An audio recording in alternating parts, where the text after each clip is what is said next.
My name is Made Asibi Adeboye. I'm a multiple entrepreneur. I'm a lawyer by training. I've been called to the Nigerian bar. I'm actually a barrister and solicitor of the Supreme Court of Nigeria. But then I don't practice. After law school, I really wanted to become a judge. That was my ambition. I wanted to be a judge. Somehow I got into Econet. That was what it was called at the time. I got into Econet, and then I wanted to work in the legal department of Econet. But then I had to go through the customer service because I needed to know the product and everything about Econet at that time. While I was working, I was also doing business. I started off by doing events. So I had a small business called A Different Wedding. I did wedding IVs, programs, souvenirs for people. And then I got bored. I wasn't getting so many jobs after a while. And then I now moved into a new business called Chicky Champs. Now, Chicky Champs was a children's clothing business. And that really boomed. It was big, it was good. But then people were permanently owing me. They weren't paying because I didn't have a store. And I realized that if you have a store and you're probably not there, people would come buy and they'll pay. And then because people were owing me and I just kept sinking money in, I just decided, I'm not going to do that anymore. Then I left my job with nothing in mind to do. I just had it. I wasn't happy. I wasn't moving career-wise. I was just in one place. I never got to move to legal department. And at that time, I'd already gone so, as in my mates in the legal field had already gone so far. So there was no point, trying to even pursue that career anymore. And so I was at home doing nothing. And I now thought about it. When I worked, if I brought food to work, my friends, my colleagues that sat around me really enjoyed my meals. So I'm like, why don't I just make homemade meals? Now, for every meal, it had a side of salad. So that went well. It was selling. And then I realized after a while that people really loved my salad. They weren't eating the meals. So I sat down again and I thought to myself, why don't I just stick to the salads? And that's what I did. But I thought about it, I have to make it interesting. And at that time, nobody was doing salads except you go to a hotel or a proper restaurant, you won't find salad. So I was working at home from my dining table, just me and my regular house help at the time. So it was a lot of work, but we were doing it. So I was the one making the salads, we were prepping, I was taking the orders, I was dispatching everything. And with time, that dining table became too small. It became too small. That business was called Lunchbox Lagos. After a while, I started outsourcing juices because people who eat salad wanted juices. And the salad was really doing well. People were coming to my house to order. In fact, there was no space. I was happy. It was good. It was happening. It was kicking off. And then with time, I moved out. But I moved back in. I moved out and then all sorts of bills were just slapping me. Rent, electricity, and everything that I wasn't doing from home. And that's when I went to Lagos Business School. So I took a course. By the time I finished, I was better prepared. And I took my time and I got a place where we still are now in Lekki, and that was my flagship store. So when I opened the cafe, the plan of the cafe was to be a healthy food cafe. So instead of going to a fast food place, you would stop over at Green and Grill House, and it will be a one-stop. So you can get salads there, you can get healthy food, you can get a smoothie, you can get juice, you can get sandwiches, anything that was under the healthy umbrella. I think I'm the first person who started parfaits. Now, when we first started, I was buying imported yogurt because at that time, again, nobody was doing Greek yogurt. So I was buying imported yogurt from the stores to make my parfait.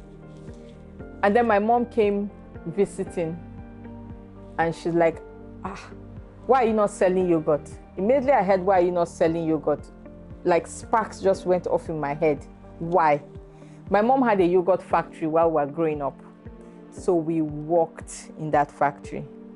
We didn't like it. It was a lot of work.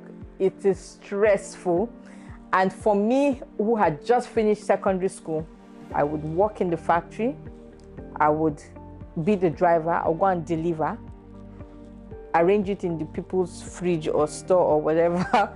I would drive from store to store, go and deliver. I'm just coming home and somebody has called that, oh, they need yogurt, and then I have to. So it wasn't something.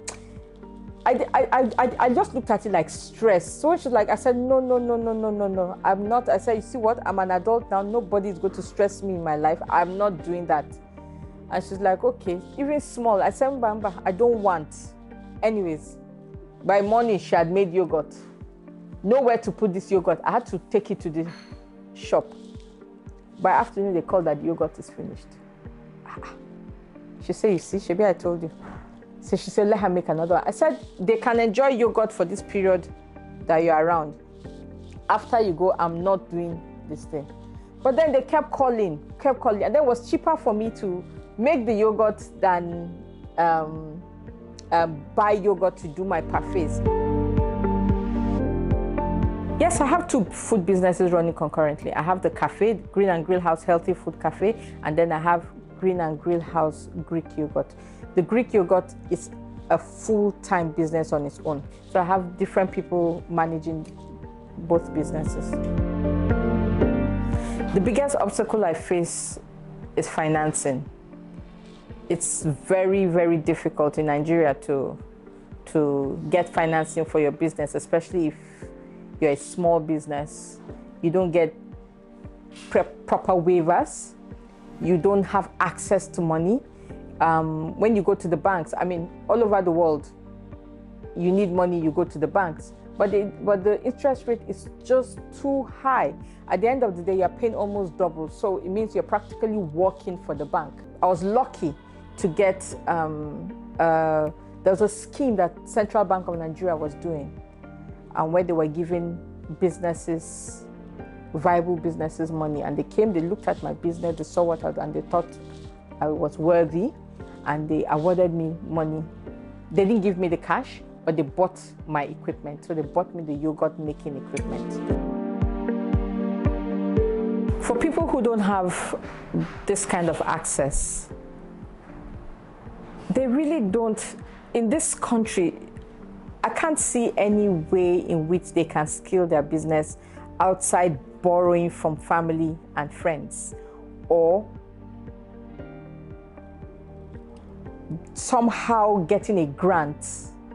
There are grants out there, just that there are like 1,000,001 people who want it. So if you're lucky, you get. If you're not lucky, next time you try again. There are schemes out there.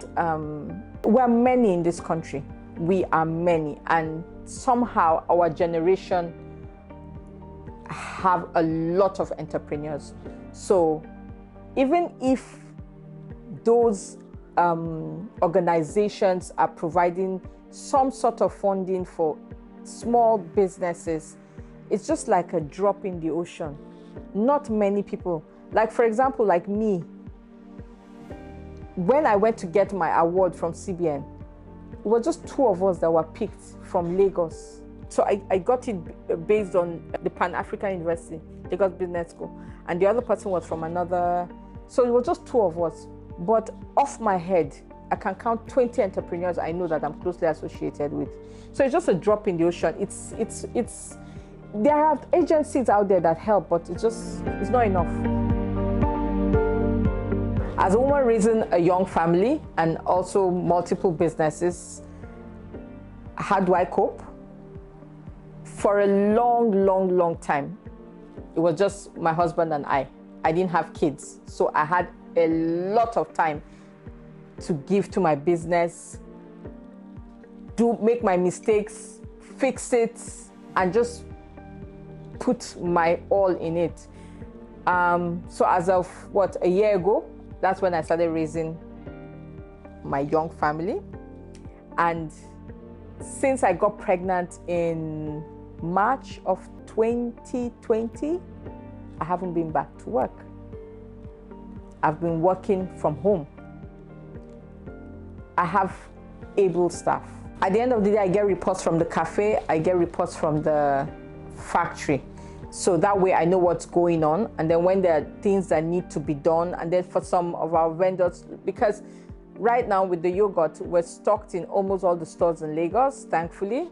And then we're also in, we supply to Abuja, Kaduna, Kano, Port Harcourt, Calabar, Owerri, Akure, Ibadan.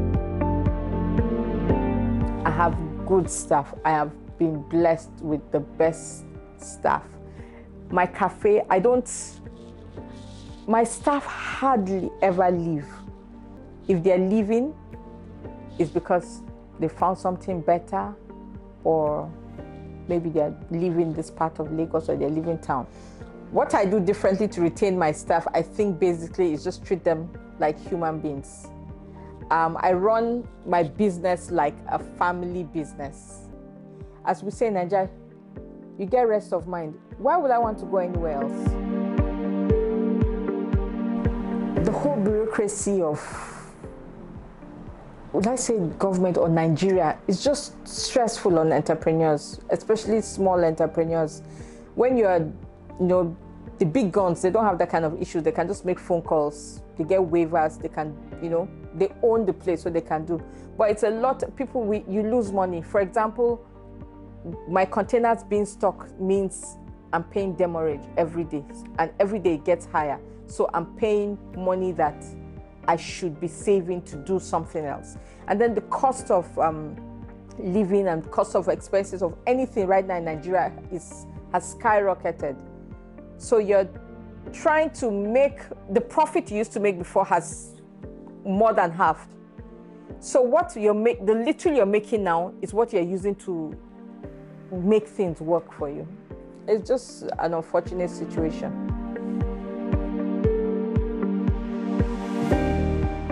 Stress and entrepreneurship.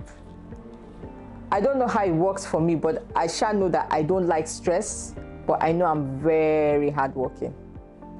When I need to do it, I do. I'm like the queen of procrastination. But when something needs to be done, I do it. I want to be very, very, very rich. I want to have money.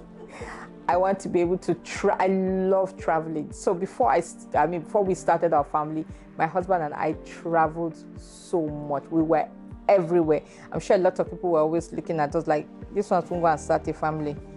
We were always traveling. So I want to have so much money that I can travel wherever I want to go to with my babies and my nannies. I need them. I hate stress, and I like to enjoy life. I like good food, good hotels, good places. So that's what I mean. If I had my way, if I had my wish, lots of money, dollars.